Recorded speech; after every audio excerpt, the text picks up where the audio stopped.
Morning. ঘড়িতে এখন বাজে 10টা আর আমি এদিকে কি করছি দেখো।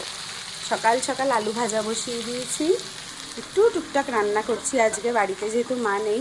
এখানে দুটো ডিম সিদ্ধ করেছি, এটা বেলায় খাবো। আর এখানে আলু ভাজা বসিয়েছি আমার আর আমার বরের জন্য। আর একটু খিদে পেয়ে গেছে বলে আমি এখানে একটু অল্প করে ছাতু গুলে নিয়েছিলাম, এটা বিট লবণ আর লেবু দিয়ে খাচ্ছি এখন।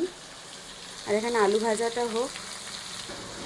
আসলে কালকে রাতে অনেকটাই ভাত ছিল, তো ভাত আমি এখানে এই যে জল ঢেলে রেখেছি। আজকে একটু জল ঢালা ভাত খাবো অনেক দিন পর। আর মা নেই বলতে মা গেছে দিদির বাড়িতে 2 দিনের জন্য, তো আজকে একটুখানি মা শুক্তো করে গেছে।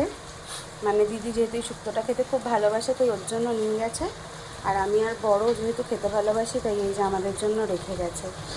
আর সাথে আরও রান্না রয়েছে, সেগুলো পুরো ধরা রয়েছে, ওগুলো ফ্রিজে রেখেছি, ওগুলো পরে খাওয়ার সময় বার করবো। আপাতত এখন দুজন মিলেই পান্তা ভাত খাবো সকালবেলা, অনেক দিন পর খাচ্ছি।